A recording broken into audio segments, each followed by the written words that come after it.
première fois à l'Iputa Fashion Show, cette année bien sûr. Après ça, j'étais parti à Kigali pour représenter le pays à Kigali Fashion Week. Je puis aussi défiler pour l'université ISAM. Je suis parti encore à Kigali pour Rwanda Cultural Fashion Show. Après ce défilé, j'ai participé à un concours de mannequins, concours organisé par Model Search Congo. Il y avait un casting dans 4 villes différentes. Il y avait à Brazza, il y avait à Kin, il y avait aussi à Goma, il y avait aussi à Pointe-Noire. Est-ce que ça ne te fait pas peur d'emboîter ces pas-là et ne pas avoir des débouchés? Justement, je pourrais dire qu'ici, sur moi, c'est encore difficile de vivre de mon travail parce que le mannequinat comme tel, ici chez nous, c'est un concept qu'on essaie de faire entrer dans l'intellect de beaucoup de gens comme le businessman. Il y a ces gens-là qui ne comprennent pas d'abord le marketing, et c'est difficile pour quelqu'un qui ne comprend pas le marketing de comprendre le mannequinat, de comprendre l'importance d'un mannequin, de comprendre l'importance d'une image qui fait la publicité de sa maison. J'essaye de ne pas me focaliser beaucoup plus ici parce que je me dis, si je restais en train de me focaliser ici, je ne vais pas vraiment avancer avec mon talent, avec mon métier. C'est là que j'essaie de voir à l'international. Comme là maintenant, j'ai participé à un casting à Paris. Ça sera dans le mois de novembre. C'est un casting de Best World Model. J'étais déjà retenu pour représenter le pays et toute l'Afrique. Et ils nous disent de nous prendre en charge jusqu'au casting. Donc justement le billet d'avion, le visa et tout ce qui va avec. J'ai pas vraiment le moyen pour ça. Ce qu'on manque, c'est les gens qui peuvent nous soutenir, qui sont prêts à dépenser pour nous donner aussi cette opportunité d'avancer. C'est vraiment un plus pour nous. Être mannequin, c'est vraiment une grande discipline, hein? C'est de travailler sur soi-même. Qu'est-ce que tu fais pour te maintenir, pour être toujours à la hauteur? Pour être toujours à la hauteur, parce que un mannequin, c'est un travail, tu vois. C'est justement, je suis obligé de faire le sport tous les jours. Il faut que j'ai aussi une alimentation bien régulée. Je dois prendre des astuces, des beautés. Quand tu as un bon physique, déjà, c'est un plus pour toi. Tu as 25 ans, tu as toute une vie devant toi. Et quel est ton rêve? Tu aimerais travailler ou signer un contrat avec quelle maison? Je suis vraiment fan de Louis Vuitton. Je suis fan aussi de Coco Chanel.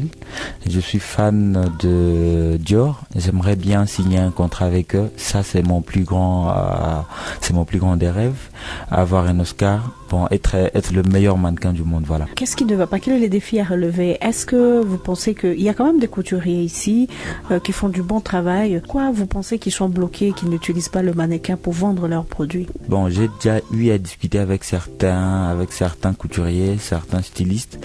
Ils se disent que ils n'ont pas d'abord le coût, ils n'ont pas vraiment le moyen pour sponsoriser leur travail en question et pour payer un mannequin pour vendre leurs services. Ils sont aussi bloqués du côté de taxes, impôts, tu vois, tout ça.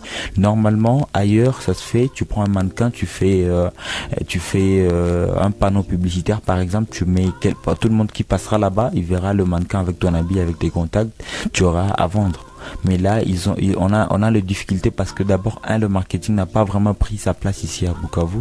Les agences de communication qui sont là ne travaillent pas vraiment très fort avec des mannequins. Ils se contentent de faire des choses avec des images tirées à l'internet parce qu'ils savent que bon, je vais télécharger une image sur internet, je ne veux pas payer. Ce qui me plaît pas vraiment, de voir sur des panneaux de Vodacom, sur des panneaux d'Airtel, d'Orange, de panneaux publicitaires comme par exemple de Safiderm, de mannequins de Kinshasa, qui sont en train de figurer sur des panneaux publicitaires au site Kivu. Pourtant, au site Kivu, on a aussi des mannequins qui sont professionnels, qui sont compétents. Pourtant, ça, c'est déjà un bon business. Si on se dit qu'Orange ou RTL ou Vodacom peut prendre chaque fin du mois 2 mannequins ou 3 mannequins, ils font des shoots avec, ils le payent et puis ils figurent sur des panneaux publicitaires. Dans notre domaine, dans le mannequinat, c'est déjà vraiment grand chose parce que ça va motiver beaucoup de mannequins, ça va donner du boulot à beaucoup de mannequins, ça va aussi, ça va rapporter de l'argent et ça diminuerait aussi au chômage, ça diminuerait aussi